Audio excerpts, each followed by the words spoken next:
Let's talk about videos that are going to get seller leads. With the NAR settlement and the ambiguity in the marketplace, a lot of people are wondering what the heck to do with their video content. The assumption is that almost all YouTube videos generate buyers, and a lot of people are getting fearful right now in the industry about the fate of the buyer's journey. Now, many people know that it's not going to go away and that there's going to only be slight changes that, in my opinion, really aren't going to make that much of a difference. I think ultimately it's going to improve the quality of the industry, the standard and quality of service, and the overall customer journey for our clients. But regardless of opinion, let's talk about the videos that will actually get seller leads, because there's a lot of misconceptions around YouTube. And a lot of the agents that have helped with their YouTube channels are selling a ton of homes when it comes to listings. So I want to break down the 3 that are going to be the easiest, and then the one that most people aren't actually expecting and is going to be a really good opportunity for you if you start to capitalize on it. So let's talk all things YouTube and videos that actually get listings. What's up, guys? My name is Mike Sherrard with eXp. I train thousands of agents every year to leverage video marketing in order to generate free leads at scale. Now, if you would like exact examples and tutorials of how to leverage ChatGPT in order to generate endless leads on YouTube for free, then just drop a comment below and say free training, and I'll send you my brand new free masterclass that shows you how to leverage ChatGPT and your YouTube analytics in order to guarantee your channel grows and start to get better results. Now, let's talk about the video ideas. And there's 3 that I want to start with. The first of which being property tours. Now, the misconception here is that property tours get buyers, because the essence of a property tour is to show a house that hopefully a buyer is going to buy. But if you've been in the industry long enough, you know that it's almost never going to happen that somebody buys the house that you just did a tour of. Now, if you're doing new construction homes, then yes, people are potentially going to buy a derivative of the show home that you toured. But when it comes to resale homes, it's almost never going to happen that a buyer is going to buy a property from the video that you shot. So what does it do? It generates the most listings.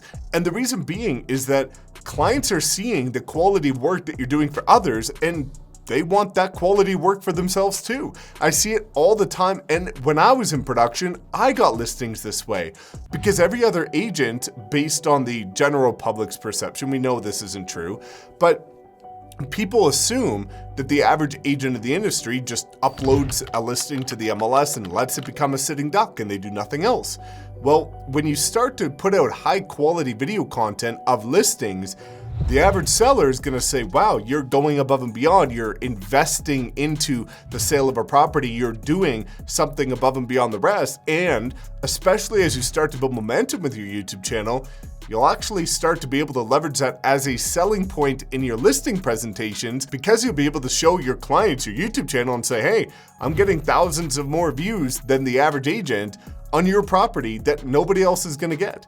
And so property tours is one of the best ways to generate listings just by demonstrating quality work, and thus an exact example of your value proposition. Now, the next style of content that works incredibly well is going to be one that I know some people are a bit hesitant to do, but it works so well, which is going to be market updates, especially right now with the, settlement proposal, with the interest rates. In the future, we've got an election in the States, and there's so much happening right now that it gives you a really good excuse to put out data-driven market reports.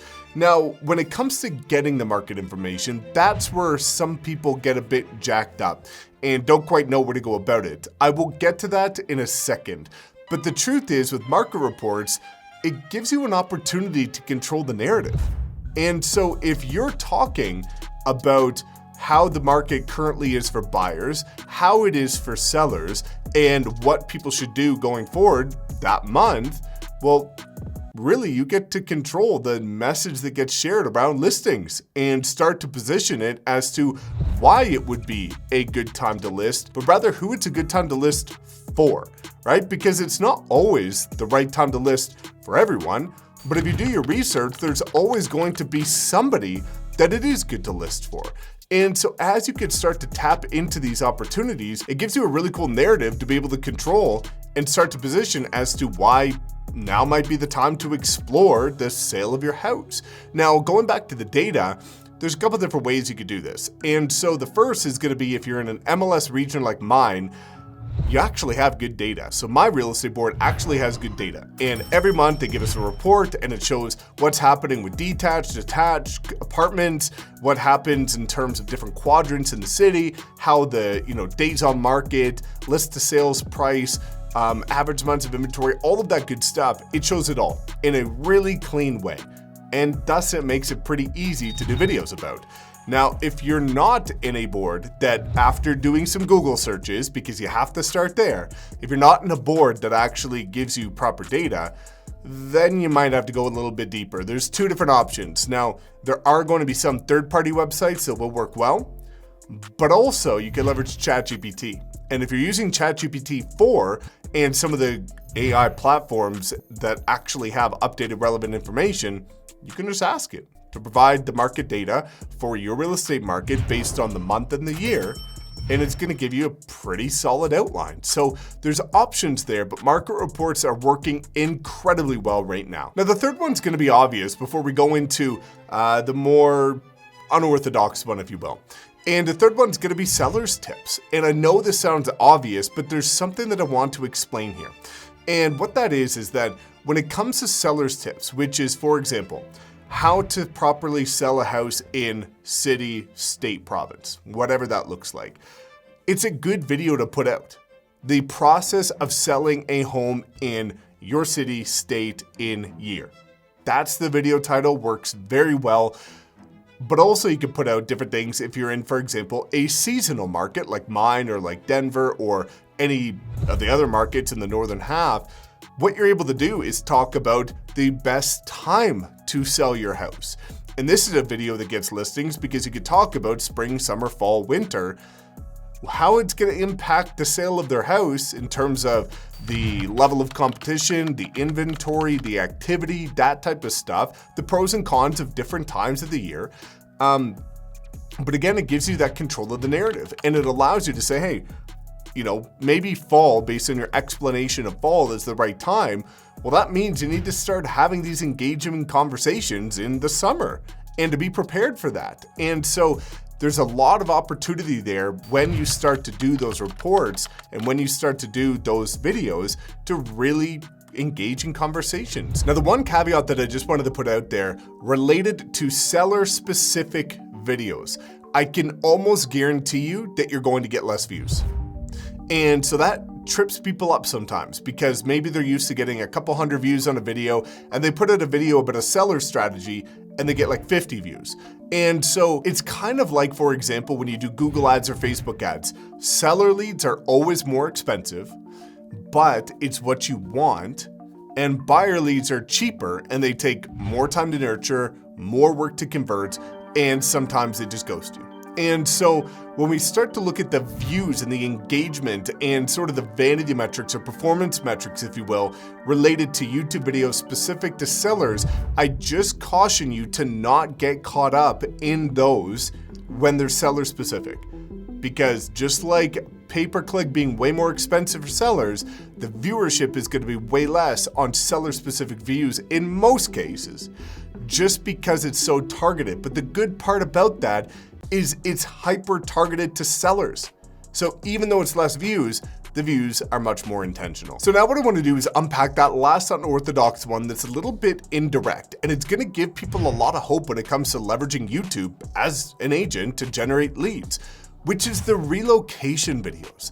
And so these are the lowest hanging fruit. These are the ones that are easiest to get views for.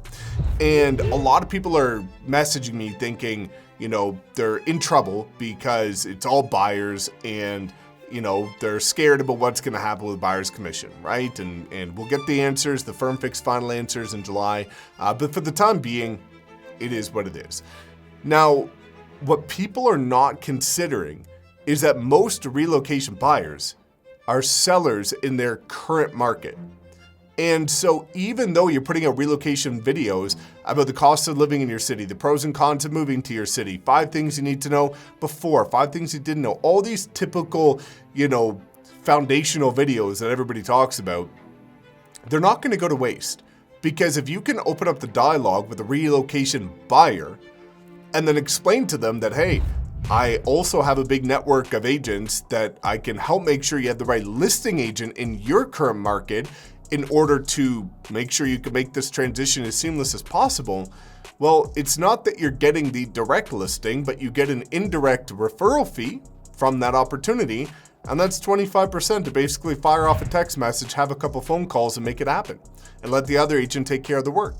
So I just wanted to put that out there because all hope is not lost. That does not mean that you can't put those videos out and that they're going to go to waste. It's an incredible opportunity. It's still going to be good. You just have to have the right perspective. So if you have any questions about leveraging YouTube videos to get listings, drop it in the comments below. We respond to 100% of them. I just want to see you win. So again, we're always happy to help. So again, thank you so much for tuning in. And if you really want to know how to crush it with YouTube, just check out this next video because I think you're going to like it. But make sure you like, comment, subscribe if you got some value from this. We'll see you in the next one.